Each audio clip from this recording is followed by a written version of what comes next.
നമസ്തേ. September മാസം 13 മുതൽ ഗ്രഹസ്ഥിതി അനുസരിച്ച് ചില നക്ഷത്ര ജാതകർക്ക് ഉയർച്ചയുടെ പുതിയ വഴിത്തിരിവാണ് വന്നുചേരുന്നത്. കഴിഞ്ഞ 2 മാസക്കാലമായി വളരെ ദുരിതാവസ്ഥ നേരിടുകയാണ് ഈ നക്ഷത്ര ജാതകർ. അതായത് സാമ്പത്തികമായും ശാരീരികമായും പലവിധ കഷ്ടതകളാണ് ഇവർ അനുഭവിച്ചു വരുന്നത്. എന്നാൽ ഇവർക്ക് ഇനിയുള്ള നാളുകൾ സൗഭാഗ്യകാലമാണ്. വളരെയേറെ സമ്മാനങ്ങളും അംഗീകാരവും പലവിധ ആനുകൂല്യവും അപ്രതീക്ഷിതമായ ധനലാഭമുണ്ടാകുകയും ഭാവിയിലേക്കുള്ള യാത്രാവഴികൾ തെളിയുകയും ചെയ്യും. അത്രയധിക ഭാഗ്യനേട്ടമാണ് ഉണ്ടാകുന്നത്. കലാകാരന്മാർക്കും കായിക രംഗത്ത് പ്രവർത്തിക്കുന്നവർക്കും ഗവൺമെൻറ് ഉദ്യോഗസ്ഥർക്കും അനുകൂലമായ കാലഘട്ടമാകുന്നു. ഇതുവരെ നിലനിന്നിരുന്ന പല തടസ്സങ്ങളും ഒക്കെ മാറി പുതിയൊരു വഴിത്തിരിവിലേക്ക് സഞ്ചരിക്കുന്ന കാലമാണ്. തന്നെ അപമാനിച്ചവരുടെ മുന്നിൽ തല ഉയർത്തിപ്പിടിച്ച് നിൽക്കുവാൻ പറ്റിയ കാലഘട്ടം കൂടിയാണ് വരാൻ പോകുന്ന കാലഘട്ടം. സെപ്റ്റംബർ 13 ശേഷം ഏറ്റവും കൂടുതൽ ഭാഗ്യ അനുകൂല അവസ്ഥ ഈ നക്ഷത്ര ജാതകർ കൈവരിക്കുക തന്നെ ചെയ്യും. സ്വന്തം പ്രയത്നം കൊണ്ട് ഇവർ ഉയരുന്നതാണ്.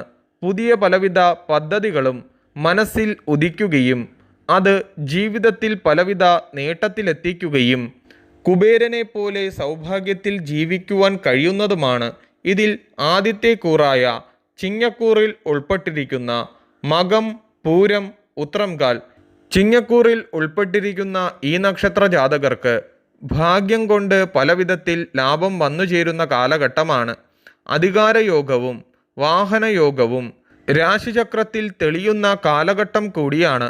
ആയതിനാൽ ശിവക്ഷേത്ര ദർശനം നടത്തുക, ശിവന് ധാരയും നടത്തുക.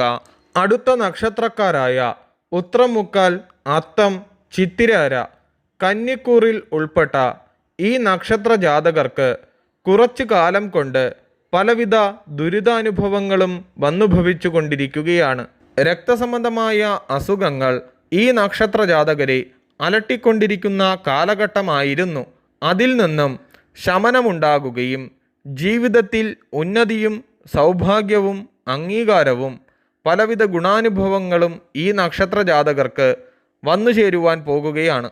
ഇവർക്ക് കഴിഞ്ഞ കുറച്ചു കാലഘട്ടമായി അഗ്നിമാരുതക യോഗം നിലനിന്നിരുന്നതിനാൽ വാഹനാപകടം, തീപ്പൊള്ളൽ, പലവിധ അപകടങ്ങൾ എന്നിവ വന്നുഭവിക്കുവാൻ സാധ്യതയേറിയ കാലഘട്ടമായിരുന്നു.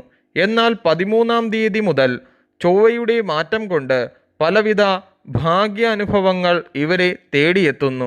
ഗൃഹത്തിൽ നിലനിന്നിരുന്ന പലവിധ വഴക്കുകളൊക്കെ മാറി സമാധാനം വീണ്ടെടുക്കുവാൻ കഴിയുകയും സഹോദരന്മാരുമായി ഐക്യത്തിൽ എത്തിച്ചേരുകയും നല്ല സംസാരം കൊണ്ട് മറ്റുള്ളവരുടെ പ്രശംസ നേടിയെടുക്കുവാൻ സാധിക്കുകയും ഭാര്യയുമായി നിലനിന്നിരുന്ന വാക്കുതർക്കങ്ങൾക്ക് ശമനമുണ്ടാകുകയും ആരോഗ്യ ഗുണം വന്നുചേരുന്നതുമാണ്. ഇവർ സുബ്രഹ്മണ്യ സ്വാമിയെ മാസം തോറും ഭജിക്കുന്നത് വളരെ ഉത്തമമായി കരുതപ്പെടുന്നു. എല്ലാവർക്കും ഉന്നതി ഉണ്ടാകട്ടെ എന്ന് പ്രാർത്ഥിക്കുന്നു. നന്ദി, നമസ്കാരം.